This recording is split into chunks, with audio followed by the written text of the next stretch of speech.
right, well, welcome everybody to today's virtual Tech Talk. Today we're going to be talking about Introduction to 3D Printing. My name is Casey. I'm the Digital Literacy Librarian for Martin County. And what that means is that I get to research and purchase and play around with new and emerging technology, and then share my findings with you and host classes like this one to teach people about it. Of course, under normal circumstances, I would be teaching this in front of a 3D printer, but nothing's normal at the moment. And so we're happy you're joining us today. And we've changed this presentation enough to try to build in some videos to give you an idea if you were standing in front of a 3D printer. I'm joined by my colleague, Zach. Zach, can you introduce yourself? Sure. Wait, is my video working? Okay. Yes. Hi, I'm Zachary. I'm the tech liaison and library specialist for Robert Morgate Library. And I'm help with like classes and stuff like that and manage some of the tech at the branch. So yeah, we just had actually an intro to 3D printing class last Wednesday or this past Wednesday. So for teens. This will be kind of for teens. So this will be like the Zoom version of that. And yeah, it'll be fun. Thanks, Zach. I'm going to go ahead and turn off my video now and we'll get going. All right, so just to give you an idea about what we're going to cover today, I'm going to talk briefly about the history and process of 3D printing. We'll talk a little bit about how different industries use 3D printing, because you've probably heard about it in the news. Then, once we kind of have an idea about what 3D printing is, we're going to talk about how to actually get started 3D printing. And finally, we'll finish up with how to 3D print at the library. So fun things to talk about today. But first and foremost, what is 3D printing? So another term for 3D printing to keep an eye out for is called additive manufacturing. And the reason it's called additive manufacturing is because you start with nothing and add layer upon layer of your project. If you think about other types of manufacturing, you're often carving away excess material out of a solid object. But with 3D printing, you're actually building it from the ground up by adding material. Now, all of this actually starts with a digital design from a computer. And it's kind of tricky to think about, but I just would encourage you to think about a regular printer that you might have at your house or you might use at the library. You start with a digital file. So if you need to print your resume, or you need to print a job application, or you need to print your tax forms, all of those start with a digital file, whether it's a PDF or a Word doc or a JPEG, which is a type of picture file. Those are digital files that then you send to a printer for a physical result. 3D printing is the exact same. So you have a computer, you find a digital file, or you create a digital file, and then you send it to the printer. It actually is very simple. There's just a file open and then click print button. Every printer will vary, but that's generally the concept behind 3D printing. Now, 3D printing is actually not as new as it may sound. It was invented supposedly, so the latest information we have is it was invented in 1983 by a man called Chuck Hull. And the type of 3D printing that he first did was called stereolithography. And I'm going to ask that you remember that word, because we're going to come back to that word stereolithography a little bit later in today's session. But essentially, the type of 3D printing that he invented was using lasers, and then pointing lasers into a vat of material, vat of liquid material, and then the lasers would harden the parts that it hit. And so that's where the idea of kind of printing. The lasers are very thin, so it's very thin layers. And that was the original 3D printing methodology. Now this slide, you're not going to be able to read the details too much, and that's okay, but I did just want to point out this stereolithography right here. Hopefully you can see my mouse, but I'm kind of circling around the left-hand circle. Stereolithography, or SLA, is one type of 3D printing. And like I said, it's up at the top, you'll see vat polymerization. Sorry if I don't say that properly. But again, it's the same concept of having a vat of some type of material.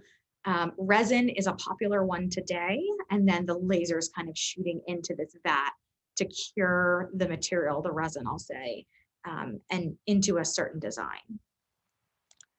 But quickly, the field of 3D printing expanded into many types of 3D printing, or like I said, additive manufacturing. So the star on the bottom left corner, again, this slide isn't meant for you to read in detail, but just kind of give an idea of the growth of the industry. The slide on the bottom left corner is SLA, what we just looked at in that original form of additive manufacturing. And the star up at the top is over the method called FDM, or fused deposition modeling. And that's really kind of when you hear about 3D printing that the library has, that your friends might be working on, that's probably FDM or SLA. So just a little bit more about FDM.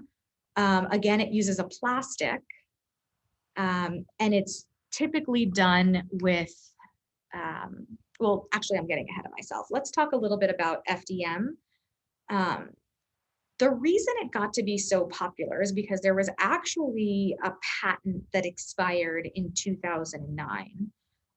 So when that patent expired in 2009, it opened up 3D printing, or it's called tabletop or desktop 3D printing as well, this FDM option, the fused deposition modeling. When it opened up to people like you and I, just average consumers or hobbyists, that's when there was that explosive growth of 3D printing, 3D modeling for little trinkets or, missing parts that you might need for the back of a remote control, for example, that holds the batteries in. That's kind of when 3D printing became a very mainstream concept. Because like I said, that patent expired and it opened up 3D printing to hobbyists, tinkerers, students. Like I said, it's really quite a simple process to 3D print. And so at once it was more industrial and used in the manufacturing world. In 2009, you can kind of see by that chart on the right, that exponential growth of the number of 3D printers sold. And unfortunately, I haven't been able to find more recent data. The growth in general has slowed from the other research I have been able to find, but it's still a popular industry and still continues to grow and innovate. But I do want to take a minute to kind of explain how FDM works. Because this is the most common, it's kind of an easy concept to understand. I always use the example of using a hot glue gun. So if any of you have used a hot glue gun, and I'm guessing many of you have, you start with your hot glue gun that you plug into the wall because you need it to heat up or preheat that hot glue gun. Then you take your glue stick and you put it in the end of the hot glue gun, and then you squeeze your little trigger. And when you squeeze the trigger, the glue stick melts. It goes through that hot nozzle. And then it melts, and then you can put hot glue on whatever you want by continuing to squeeze that trigger and squeeze that glue stick through the heated nozzle. FDM 3D printing is almost exactly the same. Instead of starting with a glue stick, though, you're going to start with a spool of filament. And that spool of filament, oh, I wish I had one with me, is basically just like what you would imagine a spool of thread. But instead of having thread, it's got basically a thread of plastic wrapped around it. So imagine a bendy hot glue gun stick just wrapped around a spool a lot. And that's essentially what filament is. Filament is a plastic. The filament we use is a plastic. There are two main types of plastic that we use. One is called PLA, which stands for polylactic acid. And the other one is ABS, and I'm not even going to attempt that pronunciation, but that is what Legos are made out of. So it's a very durable type of plastic, same with PLA, but for those of you that have ever stepped on a Lego, you'll know that these are really strong plastics. So to go back to the FDM processing, we've got our spool of filament, and then we're going to feed it into the heated nozzle, just like we would with a hot glue gun. And then instead of manually squeezing the trigger or moving our arm wherever we wanted the hot glue, the computer does it for us. So that's the digital design. It's basically telling the printer where to lay the filament, where to lay the material. And then from a three-dimensional perspective, we've got our X and Y platform. So our forwards and backwards and left and right. So that's X and Y, and the nozzle will move forwards and backwards and left and right. But then to give it that third dimension, we also have our build platform, which is down on the bottom. And that build platform, while the nozzle's moving forwards and backwards and left and right, the build platform is moving up and down. So that's our three dimensions, and that's kind of how FDM works. You can see in this picture too that it's printing in very thin layers. So just like a hot glue gun, when you squeeze it, it comes out hot, but then it quickly cools, and as it cools, it hardens. The same concept works with the plastic filament that we use in FDM 3D printing. It puts one layer down. By the time it goes back to do the second layer, it's already cooled and hardened, and that's how it's able to build layer upon layer upon layer. And then I have on the slide here, this FDM is what's used by us at the library, and that is most certainly true. Like I said, most hobbyist 3D printing people use either FDM or SLA. On the last slide, sorry, I did mention that it's great for quick and low cost prototyping. And just to give you an example of what prototyping is, or how we use it at the library and how you might use it for yourself, prototyping is basically drafting a design or a concept and then testing it. So the picture I have on the screen here is we had a grand opening for the Blake Library's Idea Lab, which is where the library's 3D printer lives. Idea Labs are these creative spaces where you can come in and use our technology and just explore new things that you might not try at home or have access to anywhere else. And so 3D printing was one of the features of the Blake Idea Lab. And so our designer designed some bookmarks to give away to anybody that came to our grand opening.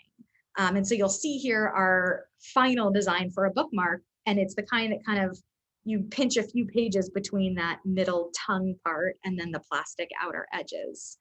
Now the first design was, it's kind of like Goldilocks and the Three Bears. The first design, the bookmark was too flimsy and it would slide right out of the book and not hold your page. The second design was too stiff and you couldn't even get the bookmark to wrap around your book page. And so our designer goes back and tweaks, like prints one, finds it's too flimsy, tweaks the second one, finds it's too stiff, he overcompensated, goes back to his computer, tweaks it a little bit more, and then prints one more, and sure enough, it's the perfect design.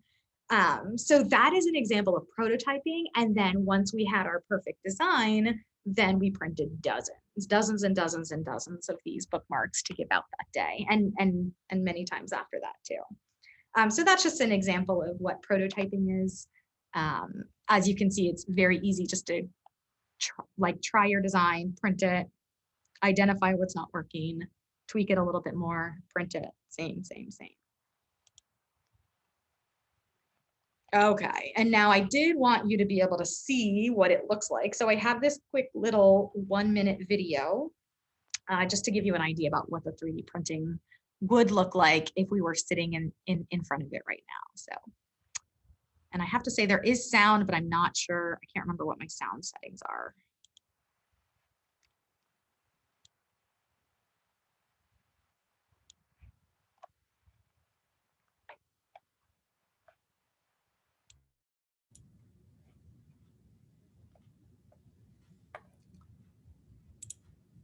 Oh, I'm sorry.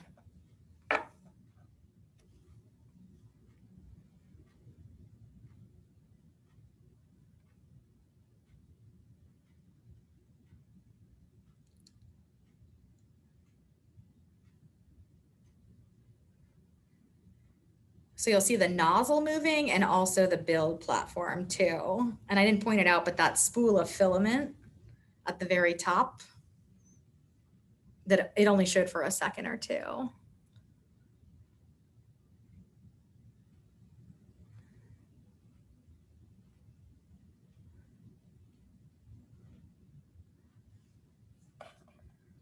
All right.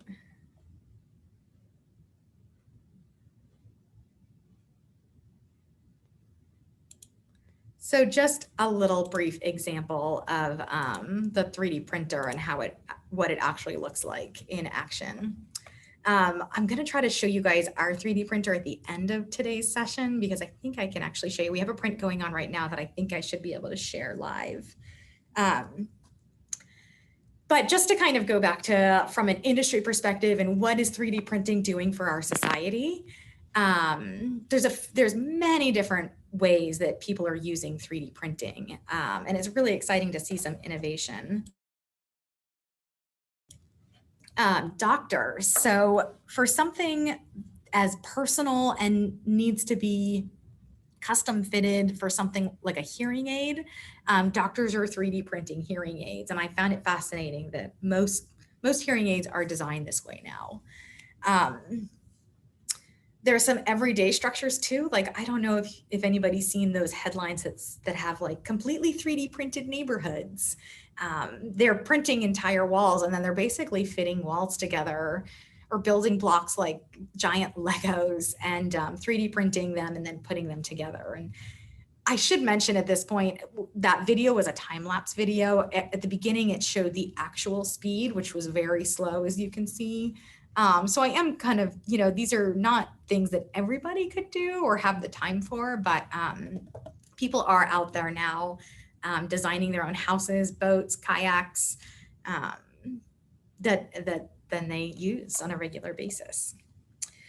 Kind of more further out there, literally and figuratively, is the aerospace industry and defense industries. So most people have heard of the company SpaceX that launches rockets, the Elon Musk company. And so they use 3D printing to manufacture their engine chambers. And they did it from they used it for prototyping, just like what we were talking about. So they were able to quickly print something rather than create a factory to manufacture one piece, only to discover that one piece doesn't work the way they want it to. They go at it from the opposite direction and use 3D printing as a way to print engine chambers to see their durability and all the different measurements that they use to identify what will work and what won't in their rockets. Architects, so this one is a very low-hanging fruit for architects, but has really changed the industry from what I understand. Architects have always had their CAD or computer-aided design files on their computers, or at least as long as they've been using computers.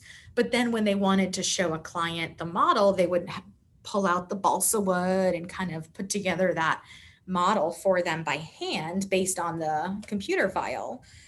Now it's so easy just to 3D print a model, scaled down, of course, but to be able to show a client. And if a client says, I want to see what it looks like with the door over there rather than here, that's easy enough to change and then reprint. One of the other big headline-worthy topics is artificial prosthetics for all types of people, but especially making a big impact with youth because they grow, and if they get a custom fit orthotic or prosthetic and then they continue to grow, that custom doesn't fit anymore. And so being able to scan someone's body, customize something just for them and print something real quick has really allowed for some more affordable options for families. And I've even seen things like 3D printed like heart valves more recently. So definitely something to keep an eye on and something I'm excited about for the future. And then last but not least, restaurants are 3D printing food. I'm not sure how I feel about 3D printed chicken nuggets made, but you know, just another thing to keep in mind when you're hearing about this sort of thing. So all different ways and many, many more too. These are just kind of the bigger headline industries that are using 3D printing. Okay, and then just to finish up, what types of materials can print? Obviously, we talked about plastics, which are also referred to as prototyping plastics or thermodynamic plastics. I told you that the library uses PLA and ABS, but then I told you that SpaceX uses 3D printing to make their engine chambers, and you're probably wondering why they melt. Why don't they melt? That's because industrial companies like SpaceX are probably using industrial type metals, which is the picture on the upper right, those kind of tubes or valves. The toothbrush picture is more of a rubber-like plastic. So the PLA and ABS are quite durable, as I mentioned, but there are some softer plastics that can be 3D printed. The rings on the bottom left are actually done with resin. So anything requiring really fine detail, and you can see like that's incredibly detailed work right there. Something like the library's printer isn't going to be able to do that sort of thing, but if you had a resin printer, and that's what SLA uses too, so the lasers that cure the vats of resin, that's really more the types of things that they can do. And then just a few other examples for you on here, including the last picture in the upper left, the full color sandstone. So when we talk about 3D printing, FDM uses plastics, but other types of 3D printing, other methods of additive manufacturing use different types of materials. And then, of course, I have to mention my personal favorite material to 3D print, and that is chocolate. I went to, it was called Sue's Test Kitchen a few years ago in West Palm Beach, and it was this exhibit of food and technology, and I loved this 3D printed s'more. Basically, the picture on the left is the 3D printer, and if you look really closely, you can see the white nozzle hovering over the graham cracker. And of course, you can like pick your design on the screen in the middle of the printer. On the right-hand side is the final outcome, and you can see that we 3D printed a little robot made out of chocolate, and then we ate it. So very interesting and really cool to see different types of innovation. Okay, and then I think this is the last slide before we open it up for questions. So I'll go ahead and remind you, if you have questions, throw them into the chat box because we're going to break either after this slide or one more. But why use 3D printing? Why should you and I use it? Why should architects use it? Why should doctors use it? And what are the drawbacks? So the pros are obviously we can create very complex designs. And then there's that customization option. I didn't mention it, but I hear a lot about 3D printed shoes as well. So having like custom shoes made for you, because all of our feet are different. That's a very compelling reason for doing this sort of thing. Tools and molds. So if I was in manufacturing and building 1,000 widgets, that would be one thing, but maybe I only need 1 or 2 widgets. And so why build all these molds when I really am not going to get that much use out of them? Speed and ease of prototyping. We talked about that quite a bit. Faster, which means a faster and less risky route to market. Again, you've tested and tested and tested. And so when you come out with that final design, then you can make 1,000 copies of it, but kind of using 3D printing to innovate and prototype. And then finally, I will mention less waste.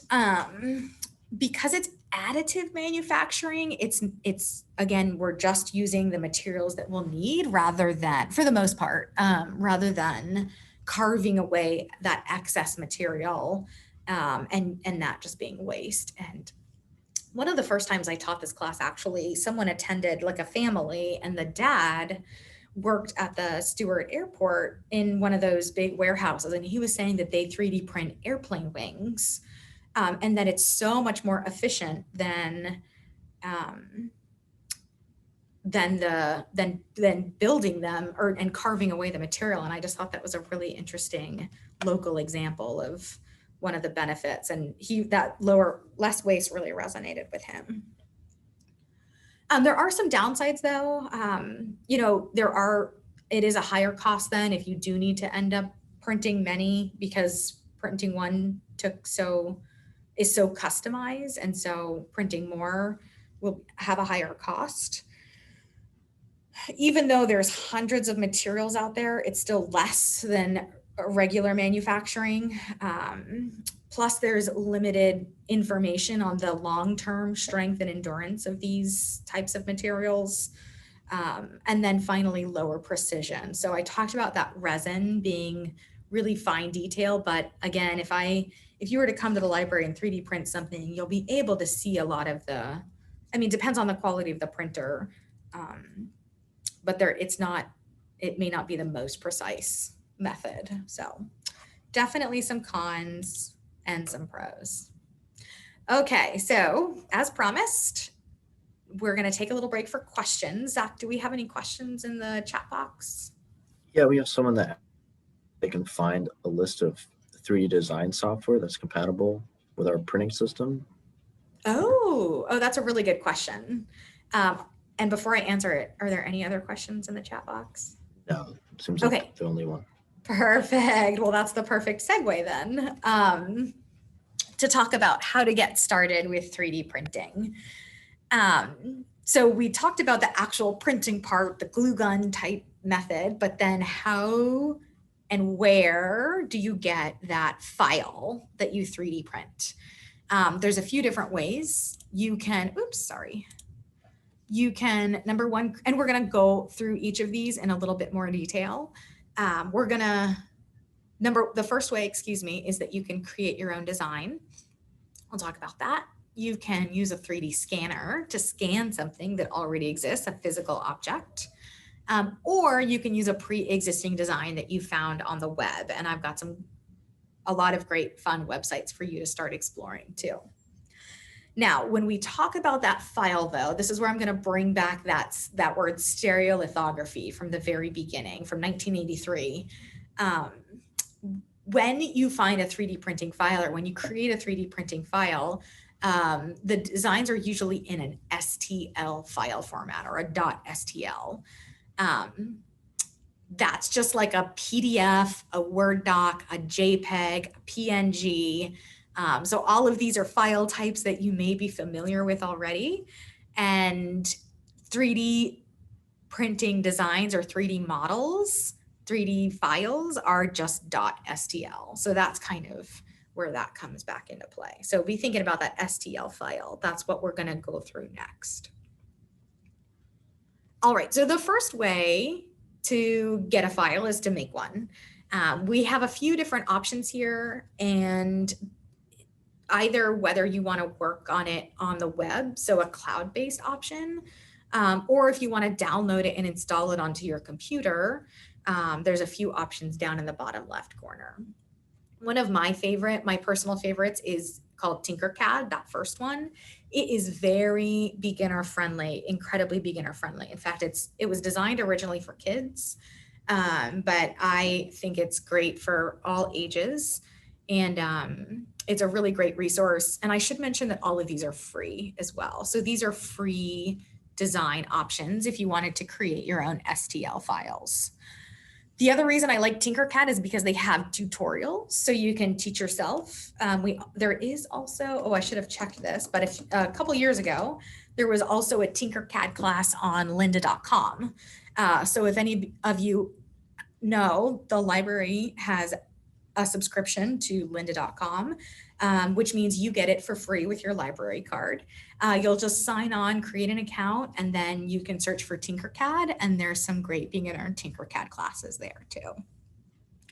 These other programs are going to work very similarly. I believe on all the library's computers, we have SketchUp installed. So if you were to come to the library and want to use SketchUp on one of the library computers, you can do that too. And then these screenshots, I believe, are from, they're from Tinkercad, I can see. So just to give you an idea about what that design software looks like. Now, those were just kind of the entry-level free software programs that you could try, you know, if you're just getting started in 3D printing and you aren't sure. But just like all other software, it's a broad spectrum. And this is just an example. So Tinkercad kind of on the bottom left, what we talked about, that free, great entry-level resource. And then all the way at the far right-hand side, we have Autodesk's 3ds Max. And I like to use the analogy of like photo editing. There's all kinds of photo editing software and apps out there. There's, you know, if I take a picture and on my phone and just want to edit it real quick using whatever free app I have, I can do that. Or at the other far end of the spectrum are programs like Photoshop.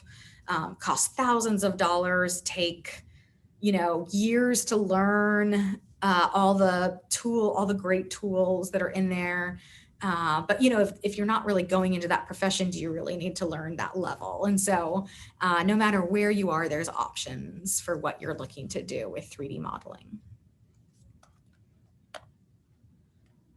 So to answer that question, these are the programs and on the slide before, but it's the file format that's going to be important if you want to use the library's printer. And I will finish by talking about how to actually use the library's 3D printer too. A second option, so if you're not really comfortable designing a file and you don't really want to take the time to learn, which I don't blame you, you can use a 3D scanner.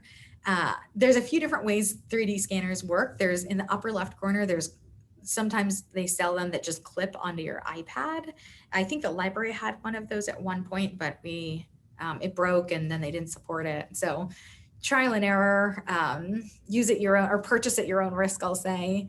But the bottom right corner is more of meant to be a 3D, like a full-fledged 3D scanner. And you'll see this dig site, which has been really interesting because it's been interesting to watch the museum and archaeology industries innovate in this way. When on a dig, instead of moving whatever they find, they can scan it and then back in the controlled environment of a lab or a museum, that they can put it together exactly as they found it. And so that's been really interesting. The other thing that I've heard museums have been doing is scanning artifacts, and not necessarily like archaeological digs, but scanning statues and scanning artifacts from different cultures that they have. And instead of circulating then the actual artifact, they 3D scan and then 3D print a model of like an exact replica of that artifact, and then they can circulate that collection a lot easier. That may not sit well with some of us in terms of who are visiting a museum, and it's like, seeing the traveling Mona Lisa and then finding out it's not actually the Mona Lisa. But for museums, it's a way to make their collections more accessible because the insurance costs are so significantly lower when they just circulate a replica rather than the artifact itself. So for those of us who work in cultural institutions, the whole point of us, we want everybody to come in and read everything and see everything. And so it's been fun to see how the museum industry has kind of used 3D printing to make their collections more accessible. Okay, and then last but not least, my personal favorite is using somebody else's design. So those professional designers who have the professional software or years of experience, they have very generously designed things and then put them out on the web, the World Wide Web, to make them free and accessible for you and I. Just like anything that there's some designs that are proprietary and you can buy it for $5 or whatever, just like buying a file on Etsy or eBay. Same thing goes with 3D printing, but the websites I have listed on the left are all free repositories or free sites, free databases that have thousands, hundreds and thousands of different designs that you can find. And this cube, I actually have it with me. This cube I have pictured here is just like a great example of the innovation and then the generosity that people have in just giving away this file. So if you're looking for anything, oh man, there's so many different things. This is another favorite of mine, this cute little elephant, which is a drying rack for your cutlery. And then as the water, you know, kind of goes down the cutlery, it kind of comes out the elephant's little trunk into your sink. So stuff like that. Little signs for your garden, cookie cutters, 3D printed vases. And I actually have one here I'm going to show you guys at the very end. It was just printed yesterday, so I'm super excited about it. So anything you can find really on websites like thingiverse.com. And I think I mentioned this at the beginning, but I will be sending out the slides next week as well. All right, I didn't give you a heads up about the question time, but does anyone have any questions on how to get a 3D printing file, whether it's creating your own using a software program, using a 3D scanner, or finding a file online somewhere? Any questions in the chat, Zach? Nothing yet. Okay, and we'll of course have questions at the end, time for questions at the end too. Doing okay on time? Okay, awesome. All right, so we're going to finish up with this using 3D printing at the library and go into details, and then I'll show you our website, and hopefully I can show you our 3D printer in action too. But first and foremost, why does the library have a 3D printer? We get that question all the time, and it gives me an opportunity to remind people that hundreds of years ago, at the beginning of the concept of a public library, public libraries offered individuals who couldn't afford something like a book, which used to be very expensive before, you know, mass production came into place, or digital books even. Libraries provided that resource for the community without individuals having to save up money or go out and buy it. And so just having that information and that learning opportunity is something that the library continues to provide. And of course, they provide it with technology as well, too. So that's why the library has a 3D printer. Now, why might you want to try it? Well, we definitely have had people who've taken this class and then gone out and bought 3D printers, which makes me so happy. Then they learn all about it and come back and give me lots of tips too, which I love. But if it's something you're interested in, but you're not really sure if you want to fully commit, you can definitely try out the library's 3D printer. The other reason people like to use it is convenience. My brother wanted to mount like a, computer cord, but it's got the big block on it. He has one of those for his like big aquarium at his house, and he wanted to mount like the block on the back of his aquarium, but like lost one of the brackets.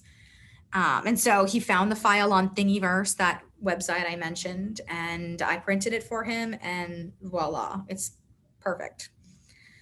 So that could be something that this thing has always been missing and it's always bothered you, but you never really knew how to fix it. Check out manufacturers' websites. A lot of them are posting files for these pieces now. So something to look into. And then finally, I do like to point out that it's more accessible than it sounds. 3D printing sounds very futuristic, but I promise you, if you've ever printed something from any printer, it's the same exact process. It's finding your file and then clicking print. There might be a few other options, but there's always just the regular standard print option too. So definitely encourage you to think about it. Now, our 3D printer at the Blake Library lives at the Blake Library. It's called a Dremel 3D 45, and we just got a new printer in December. So we have been loving the quality. We definitely upgraded. Our first 3D printer was just kind of a trial to see how it went and see if this was actually something that the community would want.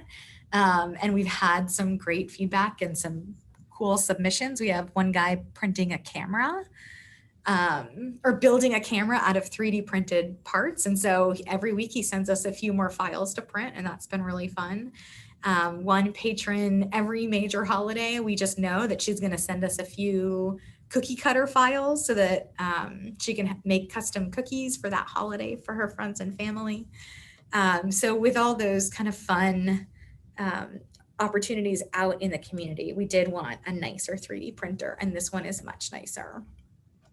It takes STL files, so keep that in mind when looking online for files. I should mention there are other types of 3D printing files. G-code is one you might come across, but for the library, it does need to, for our 3D printer, it does need to be a .stl file. I talked about PLA and ABS. This particular printer uses a more eco-friendly version of ABS, and so it's just called Eco ABS. And we actually Dremel has some proprietary proprietary Eco ABS that we've been using so far. Like I said, we've only had it 2 months, so not a ton of time to experiment. We're more just focusing on following the directions for now, but time will tell. We can experiment a little bit more. And then finally, I just like to remind people that the print platform itself is a very finite space.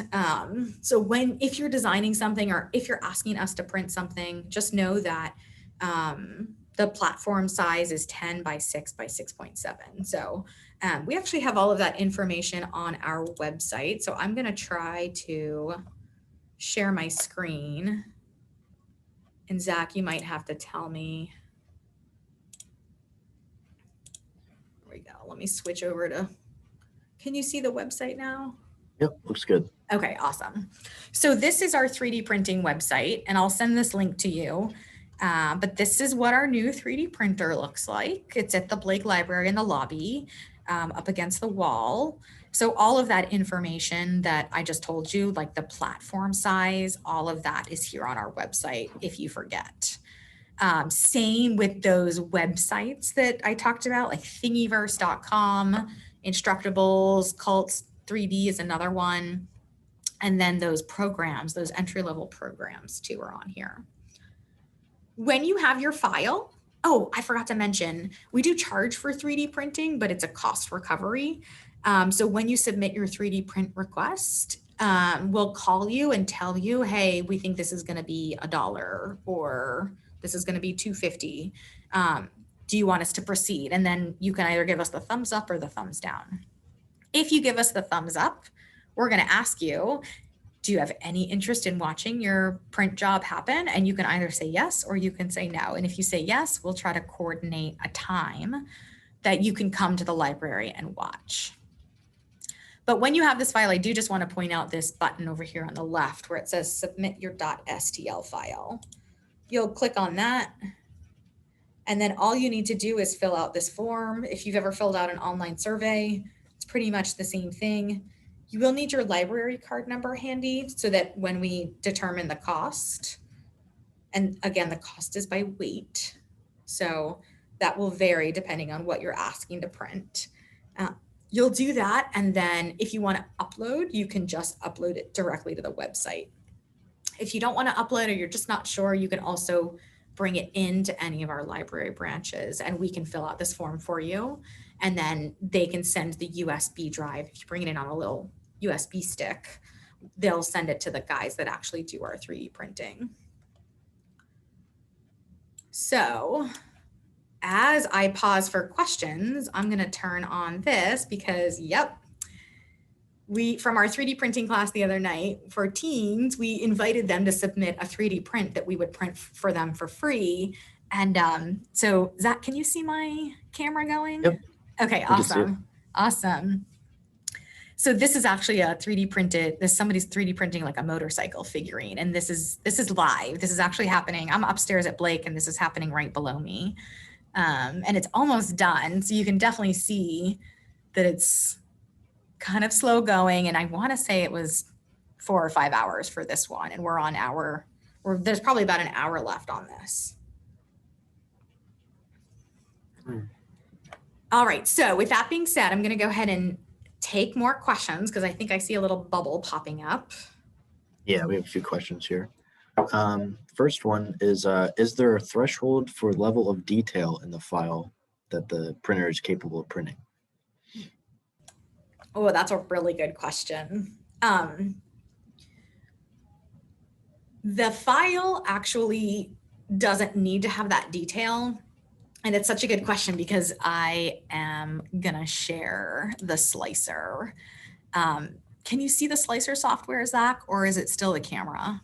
Still the camera. Okay, let me flip screens real quick. Because I had this up hoping that question would come. So when you submit your file, your STL file, it actually is not sliced into those very thin layers like we talked about at the beginning. We then need to use a slicing software, and Dremel has their own software that works with that particular printer. There are some open source slicing softwares, slicing programs out there. And a big one is, well, actually Dremel is based on one called Cura, C-U-R-A. But you'll see here, you can actually make quite a few adjustments to your file. So kind of like on a regular printer, how you have like print preview, and then you can choose, oh, I want it double-sided, or I want it in color, not black and white. It's the same concept for a 3D print file. So this is essentially the print preview process, where it takes your file and then translates it into information that the printer will understand, and then also gives you that final opportunity to tweak any of the settings.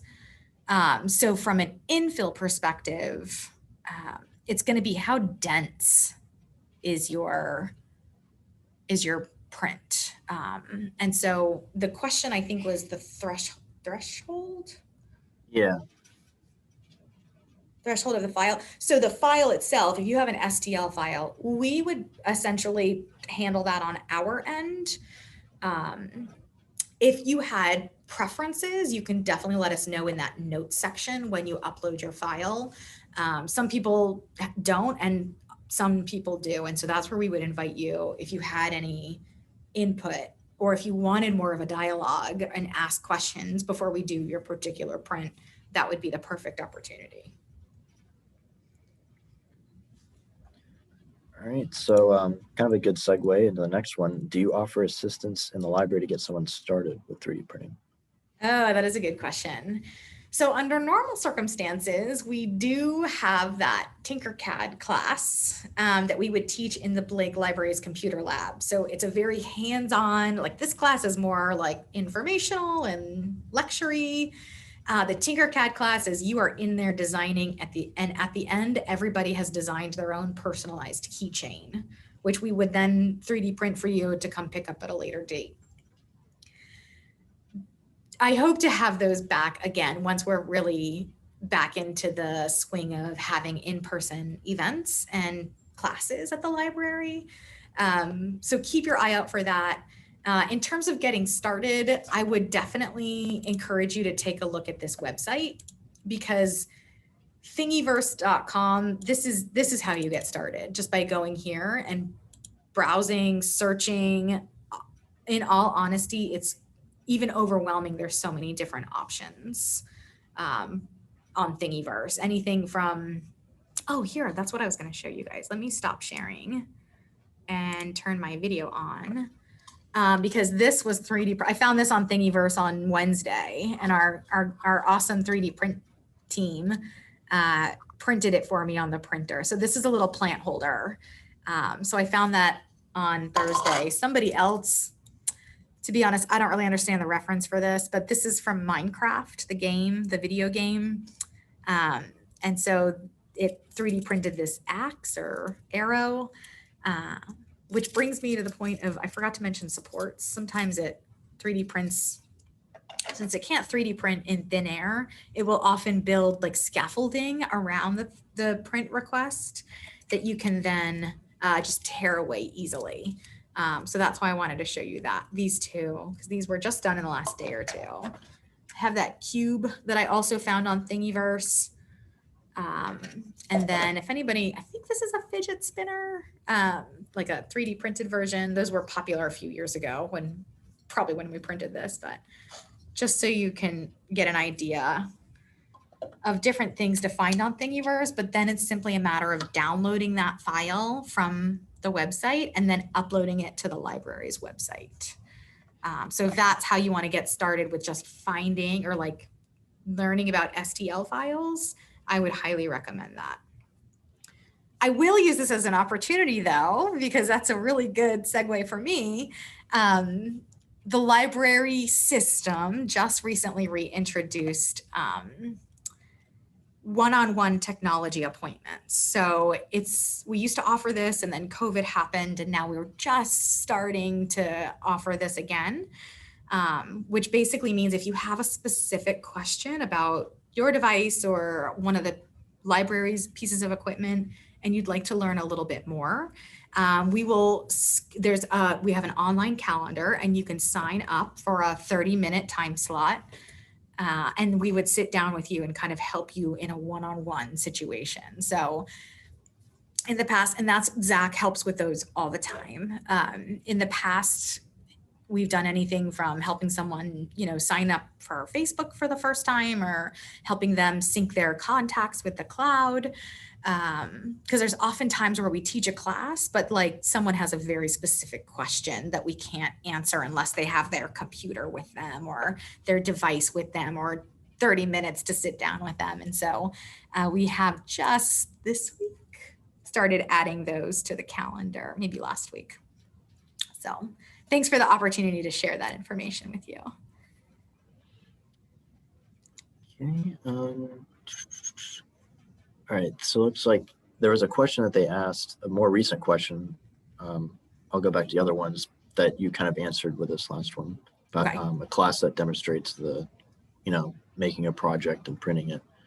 Tinkercad class, be on the look. Mm-hmm. I mean, it won't be the first class we bring back. I have to be kind of honest about that. We have other higher priority and broader appeal classes that people are asking for. But personally, I want to bring it back ASAP, so stay tuned.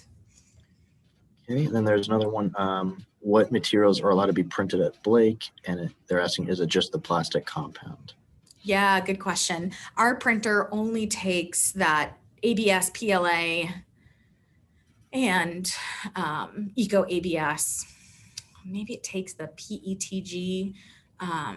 We haven't had anyone ask us if they could bring in their own filament. We kind of thought through this scenario a few years ago when we first offered 3D printing, but we surprisingly haven't had anyone ask us if they could bring in their own. If you had your own filament that you wanted to use, like a certain color, because we have limited color options, then we would work with you. And of course, we wouldn't charge you for 3D printing if you're buying your own filament. If that's something you're interested in, let me know personally, like respond to my email or on the website. Back on the website now, right? There's this contact us button and that goes to me. If you click on that, I believe, yes, you'll fill this out. And you can say, I want to bring in my own filament. What do I need? So definitely, it's something we'd love to explore. I will ask for your patience and flexibility in advance, but we're not against it. All right, and the last question is, are 3D printers very expensive? Good question. Really good question, because we used to have the cost of our 3D printer. It used to be on that last slide where it had all the information. And I used to say, like, we bought this for $500 on Amazon, but it's since come down to $300. And that was our old 3D printer. And so when I was updating the slides with all of our new 3D printer information, I took it out because ours cost $2,000 or maybe right under that, maybe $1,800. But we have very particular needs at the library. We need it in a box so that, people don't walk by and stick their hands in and hurt themselves. It needs to be totally enclosed. I actually purchased another 3D printer to use when I teach this class, because I used to travel around and teach it at different library branches. And then I'd have to borrow the Blake 3D printer and hope that nobody was waiting for a print job. So I decided to buy my own, which is called an Ender for the using the library, you know, the Friends of the Library budget. Thank you, Friends of the Library. So we purchased a 3D printer called an Ender 3 Pro is the model, and that was under $300. And I haven't gotten to use it that much, to be honest. It doesn't have a box around it, so it's a lot cheaper. To answer your question, the price can range significantly. The reason I bought the Ender Pro 3 is because it's got great reviews, and for people that kind of have a little bit of experience in 3D printing and with tinkering, it seems to be a cult favorite for the budget-minded person. So that's why I went with that model. You do have to partially assemble it yourself. But if I can do it, it was pretty much like putting together IKEA furniture. Not the most fun thing, but possible for people like myself. So, so the answer is it will vary. The educational models are a little more expensive, and that's what we ended up going with. But we had the funds and we wanted to upgrade since, like I said, this was more popular than we anticipated it being. And we wanted to support that learning experience for the community.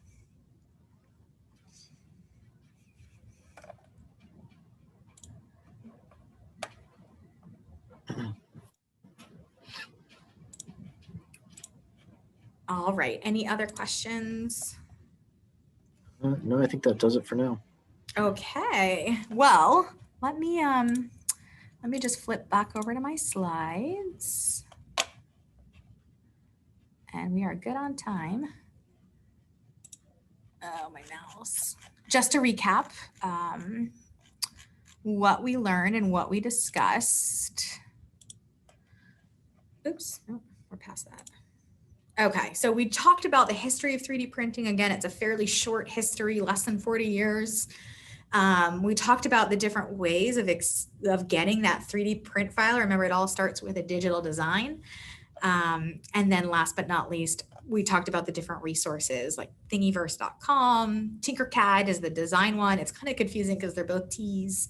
But like I said, you'll have these slides and I'll send a link to the video. And I'll also email a link to that 3D printing website on the library's webpage. So if you can't remember the webpage or can't ever find my email ever again, just know that you can type in 3D printing in the search box on the library's website and you'll be able to find it. So thanks so much for coming. Thanks so much, Zach, for hosting, and happy Friday.